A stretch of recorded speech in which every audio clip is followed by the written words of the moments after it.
हाँ जी, good morning. जय श्री कृष्णा। दादीज लाइब्रेरी एंड कंपटीशन क्लासेस में आपका स्वागत है। एक सूचना हम आपको दे देते हैं, दादीज लाइब्रेरी में आपकी कंपटीशन क्लासेस भी स्टार्ट होने जा रही है और लाइब्रेरी भी स्टार्ट होने जा रही है। आप रजिस्ट्रेशन कराएं बहुत जल्द, क्योंकि गवर्नमेंट ने अनलॉक कर दिया है, पूरे देश में भी सूचना आ चुकी है और बहुत जल्द इस प्रोसेस को हम आगे स्टार्ट करने वाले हैं। मैंने ये नहीं बोला है आज से स्टार्ट करें, बहुत जल्द होने वाला है। 1-2 दिन में सैनिटाइज हो रही है बिल्डिंग पूरी और प्रॉपर काम होगा। डिस्टेंसिंग के साथ बैठाया जाएगा, वो क्लास में भी डिस्टेंसिंग के साथ बैठाया जाएगा और लाइब्रेरी में भी आपको डिस्टेंसिंग के साथ बैठाया जाएगा। एसी लाइब्रेरी है, कोई प्रॉब्लम नहीं है। अच्छा, रजिस्ट्रेशन का मैं इसलिए कह रहा हूँ क्योंकि अब गवर्नमेंट के निर्देश अनुसार हम ज़्यादा नहीं बैठा सकते, तो लिमिटेड बैठाएंगे। तो लिमिटेड के लिए इसलिए हम कह रहे हैं आप कॉल करें, एक बार आके विजिट करें। आपको ब्रॉडबैंड कनेक्शन भी है, वाईफाई फैसिलिटी है, एसी है। दूसरा, हमारे यहाँ क्लासें भी स्टार्ट कर रहे हैं, पटवार की, रेट की, सारी फैकल्टीज भी है। उसके बाद एक चीज़ और बता दूं, हमारे यहाँ 11th-12th भी चलती है। 11th-12th के अंदर हम इकोनॉमिक्स, पॉलिटिकल, हिस्ट्री, ये भी हम स्टार्ट कर रहे हैं ना। इनके लिए भी अगर आपको संपर्क करना है तो ये नंबर है 9602412930। क्लासें स्टार्ट कर रहे हैं, मैं फिर बता रहा हूँ, आप इन दोनों नंबरों पर संपर्क करें। तो इकोनॉमिक्स, पॉलिटिकल, हिस्ट्री, किसी को पर्टिकुलर पढ़ना है आप कॉल करना। समझ में मेरी बात को। होम ट्यूटर की फैसिलिटी भी हम लोग देते हैं, तो ज़्यादा से ज़्यादा लोगों को शेयर करें। ये लाइब्रेरी भी है, क्लासेस भी हैं, बहुत सारे मल्टीपर्पज़ हम काम कर रहे हैं। फैकल्टीज भी अलग अलग है। आप ये नहीं सोचें कि मैं पढ़ा रहा हूँ सब कुछ मैं ही पढ़ाऊँगा, ऐसा नहीं है। आप जब ऑफलाइन में जाओगे तो आपको हिस्ट्री की, पॉलिटिकल के सब टीचर अलग अलग मिलेंगे। ये तो हम फ्री क्लासेज आपको देने सैंपल के रूप में ऐसे कोर्स करवाएंगे, लेकिन पर्टिकुलर कोर्स नहीं कराएंगे। हमने टॉपिक ले लिया रोज का, रणथंभौर के चौहान, जैसे आज जालोर का चौहान ले रहा हूँ, टॉपिक ले लेंगे। लेकिन अब यूँ आप सोच रहे हैं पटवार का कोर्स कराओ, तो उसके लिए आपको ऑफलाइन ज्वाइन करनी पड़ेगी। अब आप कहेंगे सर फीस वगैरह क्या है, उसके लिए आप इन पर कॉल करें, आपको पर्टिकुलर। अच्छा, छोटे भाई बहन है 11th-12th में, 10th में SST से संबंधित, जैसे SST का भी एग्जाम बाकी है आपका 10th का, तो 10th SST का एग्जाम अभी आपके बाकी है। उसके अंदर आपको पता है ये 29 जून को एग्जाम है। अभी कितने दिन बाकी है? 28-29 दिन पड़े। तो इस 28-29 दिन में भी अगर आपको SST कवर करनी है तो आप इस नंबर पर संपर्क करें 9602412930। इसमें आपको टोटल जो है वो SST का कोर्स करा दिया जाएगा 29 दिनों में। समझ रहे हैं मेरी बात को। प्लीज जल्दी से जल्दी ज़्यादा से ज़्यादा लोगों को शेयर करें और ये आपको फायदा मिलेगा। Thank you. अब देखिए हम स्टार्ट करते हैं, हिस्ट्री की बात करते हैं। थैंक यू का मतलब जाना नहीं है, हिस्ट्री की क्लास स्टार्ट करते हैं। सूचना मैंने आपको दे दी है, आशा करते हैं समझ में आई होगी। अब हम हिस्ट्री का पहला क्वेश्चन स्टार्ट करते हैं। देखिए क्वेश्चन क्या है, आज का हमारा टॉपिक क्या है पहले ये समझो। टॉपिक है साहब जालोर के चौहान। टॉपिक क्या है? जालोर के चौहान। मैं आपको थोड़ा सा इसके बारे में बता देता हूँ। ये नाडोल नहीं है सर, नाडोल पाली, ये नाडोल पाली यहाँ का ही एक शासक था। वो जो है उसने इस जालोर की स्थापना की, और वो कौन था साहब? कीर्तिपाल। कौन था? कीर्तिपाल। ये किसका पुत्र था तो मैं बता दूं, अलहन का पुत्र था। अलहन का पुत्र था। क्लियर है साहब? कीर्तिपाल ने जालोर की स्थापना की। यहाँ पहले एक ऋषि थे जाबाली, इसे जाबालीपुर भी कहते हैं, और जाल वृक्ष अधिक होने के कारण इसे जालोर कहा गया। जाल वृक्ष अधिक होने के कारण एक तपोभूमि है, एक ऋषि है जाबाली ऋषि, तपोभूमि उनकी। उन ऋषि की वजह से इसका नाम जाबालीपुर पड़ा और जाल वृक्ष अधिक होने के कारण इसका जालोर पड़ा। इसके अंदर प्रतापी शासक हुए थे, वो हुए थे आपके कानड़ देव। कानड़ देव, कानड़ देव बहुत ही प्रतापी शासक था। और इसका एक बेटा था साहब विरमदेव। विरमदेव, और इनका जो युद्ध वगैरह होगा वो अलाउद्दीन खिलजी के साथ होगा। उसकी सारी स्टोरी मैं अभी आपको बताऊंगा। और अलाउद्दीन खिलजी की एक बेटी थी फिरोजा। फिरोजा, उसका और विरमदेव का प्रेम प्रसंग किताबों में तो बहुत परवान पे चढ़ा हुआ है, लेकिन ये सब ऑथेंटिक नहीं है। प्रेम जरूर हुआ था, लेकिन ये वन साइडेड प्रेम है सर, दोनों तरफ से प्रेम नहीं हुआ था।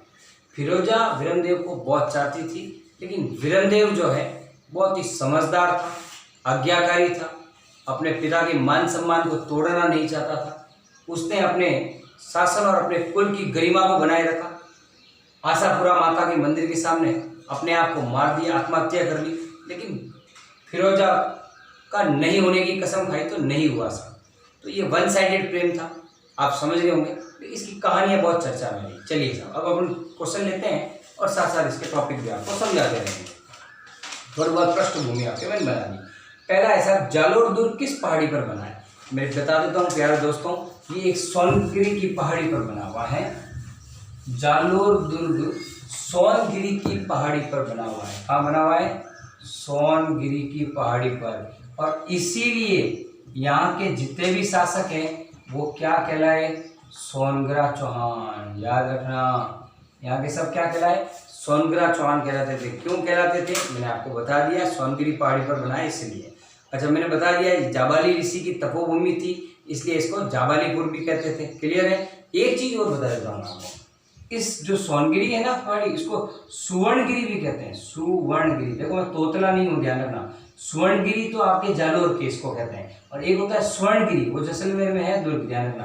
तो स्वर्णगिरी और सुवर्णगिरी में बहुत फर्क है। ये स्वर्णगिरी है, ये स्वर्णगिरी तो जैसलमेर, इसको भूल जाओ, सुवर्ण याद रखेंगे। क्लियर? और ये बता दिया जालोर क्यों कहा? क्योंकि जाल वृक्ष की अधिकता होने के कारण। प्रश्न नंबर 2 की ओर आगे बढ़ते हैं।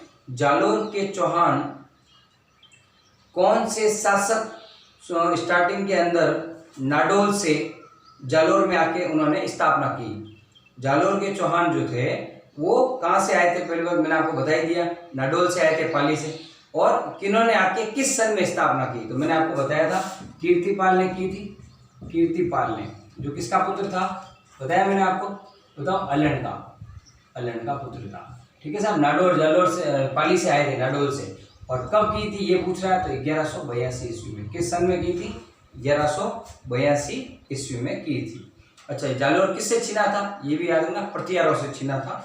चले साहब, कित्तू एक महान राजा किसने कहा था? कित्तू कीर्तिपाल ने स्थापना की थी, संस्थापक है ये, इसलिए मुनोत नैन्सी ने। मुनोत नैन्सी कौन था साहब? मैं आपको बता चुका हूँ, राजस्थान का अबुल फजल। अबुल फजल मैंने आपको अकबर से लिंक करके बताया था, नौरत्न थे, उसको अबुल फजल। वैसे वैसे हमारे राजस्थान का अबुल फजल मुनोत नैन्सी को कहा। मुनोत नैन्सी ने इसको कहा कित्तू एक महान राजा है। कित्तू एक महान राजा, महान ही है साहब, प्रतिहारों से छूट के और जीत के इसने स्थापना की। स्थापना करने वाला तो महान ही होगा। नेक्स्ट, प्रश्न नंबर 4 की ओर आगे बढ़ते हैं। कीर्तिपाल के बाद के शासक का क्रम बताइए। कीर्तिपाल 1182 में, उसके बाद उसका पुत्र हुआ था समर सिंह। कीर्तिपाल के बाद में उसका पुत्र समर सिंह। समर सिंह के बाद में आया था चंदन सिंह, उदय सिंह। उदय सिंह, उदय सिंह के बाद में कौन आया? चचिक देव। चचिक देव। और सब इंपॉर्टेंट नहीं है, थोड़ा बहुत काम किया। सबसे इंपॉर्टेंट है चचिक देव का पुत्र है, यहाँ एक मैं बना देता हूँ, कानड़ देव। ये इंपॉर्टेंट है, सारा गेम इसके ऊपर है। सचिन देव का पुत्र कौन था? कानड़ देव। तो मैंने आपको बता दिया एक क्रम से। नेक्स्ट, कानड़ देव चौहान का टाइम पीरियड क्या था? कानड़ देव चौहान का टाइम पीरियड था साहब 1305 से लेकर 1311, ये टाइम पीरियड था, याद रखना। 1305 ईस्वी से 1311 ईस्वी तक। चले साहब, अब एक चीज मैं आपको और बता दूं, अलाउद्दीन खिलजी से संबंधित टॉपिक बताऊं। अलाउद्दीन खिलजी ने 1298 ईस्वी की बात है, गुजरात के अंदर ये लोग जाते हैं लूटपाट के लिए। अलाउद्दीन खिलजी भेजता है और साथ में ये जाता है आपके एन उल मुल्तानी, ये जाता है। ये जब गुजरात से लूटपाट करके लौटते हैं, तो ये जब वापस लौटते हैं तो ये जालोर होते हुए निकलते हैं। तो उस समय जो है ये लूटपाट जो करके निकलते हैं, उस समय आपके क्या करते हैं साहब? अलाउद्दीन खिलजी का सेनापति जालोर को देखता है और ये विचार करता है साहब इसका साम्राज्य विस्तार भी हम कर लें। ये सब लोकेशन वगैरह देख के चला जाता है। अलाउद्दीन खिलजी को बोलता है, अलाउद्दीन खिलजी बोलता है यस आप आक्रमण कर दो। तो एक चीज मैं आपको समझा रहा हूँ, उसको ध्यान से समझना। आपने देखा होगा ये राजस्थान का नक्शा है ना, इसमें आपने ये ध्यान दिया, यहाँ तो है आपके बाड़मेर और यहाँ है जालोर। तो मैं ये जो समझाना चाह रहा हूँ देखना, दिल्ली है, दिल्ली का शासक ही अलाउद्दीन खिलजी। ये क्या करते हैं सर? अलाउद्दीन खिलजी दिल्ली से जब आते हैं ना, तो ये पहले बाड़मेर में एक दुर्ग आता है, सिवाना का दुर्ग, और यह जालोर में कानड़ देव है। ध्यान से समझना मैं क्या कहना चाह रहा हूँ, कहानी पूरी। कानड़ देव के भतीजे थे सोम और सोतल, सोमदेव और सातल देव। ये क्या करता है साहब, कानड़देव बाड़मेर का सिवाना दुर्ग जो है वो सोम और सोमदेव और सातवदेव को दिया करता है। तो ये लोग जब गुजरात में लूटपाट करके जब वापस लौटते हैं उस समय जालोर को टाइम दिमाग में बिठा लेते हैं, अलाउद्दीन खिलजी कह देता है, क्योंकि वो साम्राज्यवादी नीति अपनाता है, क्षेत्र फैलाना है उसको। तो वो साहब उस समय एन मुल्तानी सेनापति को भेज के कहता है साहब आप आक्रमण करो। तो जो आक्रमण जालोर पे करते हैं उससे पहले ये लोग क्या करते हैं, इधर से आते हैं बाड़मेर में सिवाना दुर्ग पे ये अटैक करते हैं। और सिवाना दुर्ग में अटैक जब ये करते हैं तो सिवाना दुर्ग पे तो क्या होता है, विजय प्राप्त हो जाती है। समझ रहे मेरी बात को। अब सिवाना दुर्ग में जौहर भी होता है, कौन करता है, मेणादे जौहर करती है। मेणादे के नेतृत्व में जौहर भी किया जाता है और सोमदेव और सातवदेव वीर गति को प्राप्त हो जाता है। सिवाना दुर्ग पे अटैक करने का मतलब ये हुआ नेक्स्ट अटैक कहाँ करेंगे, जालोर पे करने वाले। इस बात को क्लियर कर दिया। आगे हम थोड़ा सा और बता देते हैं, क्वेश्चन पढ़ते हैं। देखो, अलाउद्दीन खिलजी ने 1308 ईस्वी में किसके नेतृत्व में जालोर पर आक्रमण किया। आपको ये याद रखना है किसके नेतृत्व में किया था। तो जालोर पर आक्रमण किया वो तो किया, देखो 1308 ईस्वी में करेंगे, वो तो करेंगे किसके, कमालुद्दीन के नेतृत्व में, कमालुद्दीन। ठीक है, ध्यान से सुनना मेरा क्वेश्चन। एन मुल्तानी जो था उसने किया था, वो तो सिवाना दुर्ग पे किया था।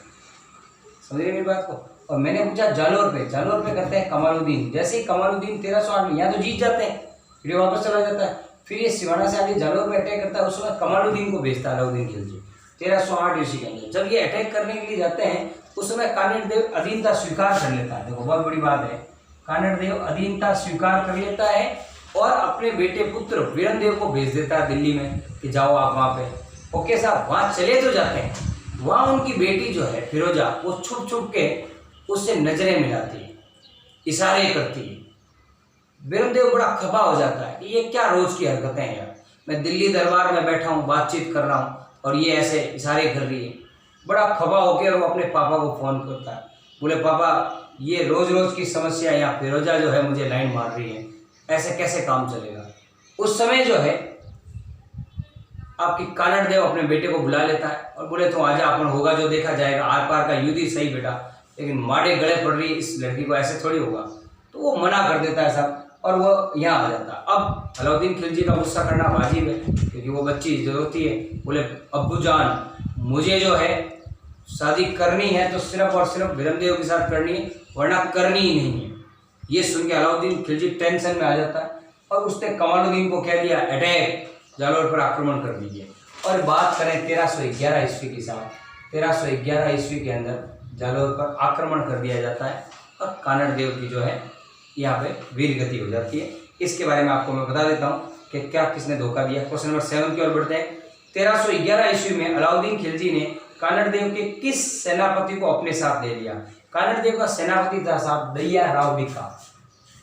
दैया राव बिका, इनकी तो ठेठ से यही नीति थी साहब, सेनापति को लालच दिया, अपनी तरफ मिलाया, गुप्त रास्ते पता कर लिए। तो दैया राव बिका को गुप्त रास्ते पूछ लिए, अपनी तरफ मिला लिया और गुप्त रास्ते दैया राव बिका को पूछ के जब चले गए, अटैक करने लगे। उस टाइम इनकी सतराणियाँ जो थी उन्होंने दैया राव बिका को मार भी दिया था कि आपने धोखा किया। और जब तक ये मार के राजा को कहने जाए, जब तक तो गुप्त रास्ते से आपको पता शॉर्ट पहुंचीस था, वो पहुंच भी गए, वहाँ कानड़देव को वीरगति को प्राप्त कर दिए। ये जब पता चला उनके बेटे को, तो उसके बाद बेटे ने तो 3.5 दिन तक का शासन किया। ये भी कई बार क्वेश्चन पूछते हैं, वीरमदेव ने अपना साम्राज्य अपने जो टाइम पीरियड है जालोर के अंदर कितना शासन किया, तो 3.5 दिन का किया, 3.5। उसके बाद में उसने आशापुरा मंदिर के सामने जाके कटार से भोग दिया। उसके बाद तो बहुत लंबी चौड़ी कहानी है कि फिरोजा ने तो भी जीत किया, मरावा भी मेरे पास लेके आओ, उसकी गर्दन काट के वो लेके जाते हैं, वो उससे भी मोह करती हैं, फिर वो जल में कूद के वो फिरोजा भी मर जाती है। इस टाइप की लंबी लंबी कहानियाँ हैं। चले साहब क्वेश्चन नंबर 8 की ओर। कानड़देव की पत्नी और पुत्र का नाम, कानड़देव की पत्नी का नाम था जेतलदेव और पुत्र का नाम तो आपको पता ही है वीरमदेव। चले साहब क्वेश्चन नंबर 9। फिरोजा वीरमदेव के प्रेम की गाथा कौन गाता है। कानड़देव प्रबंध एक किताब है, उसमें गाई जाती है, और वीरमदेव सोनग्रारी बात, इन 2 किताबों में कहा जाता है, याद रखेंगे। चलो सर, कानड़देव प्रबंध और वीरमदेव सोनग्रारी बात। वीरमदेव ने शासन कितना किया, मैंने आपको बता ही दिया, 3.5 दिन तक का शासन किया। आशापुरा मंदिर के सामने उसने कटार से जो है अपना कटार भोग के आत्महत्या कर ली, ऐसा कहा जाता है। ओके, आशा करते हैं आपको समझ में आया होगा। जालोर दुर्ग के बारे में मैंने बताया। और भी कोई समस्या हो तो आप 9413678398 पर संपर्क करें और बताएं। और मैं फिर कह रहा हूँ, ऑफलाइन में सारी फैकल्टीज अलग अलग हैं, ये हम आपको फ्री प्रोवाइड कर रहे हैं और भी ऐसी क्लासेस फ्री प्रोवाइड करेंगे। लेकिन जब आपको पर्टिकुलर कोई पटवार रीड या उसकी तैयारी करनी होती है तो प्रॉपर कार्य होता है। Okay, thank you.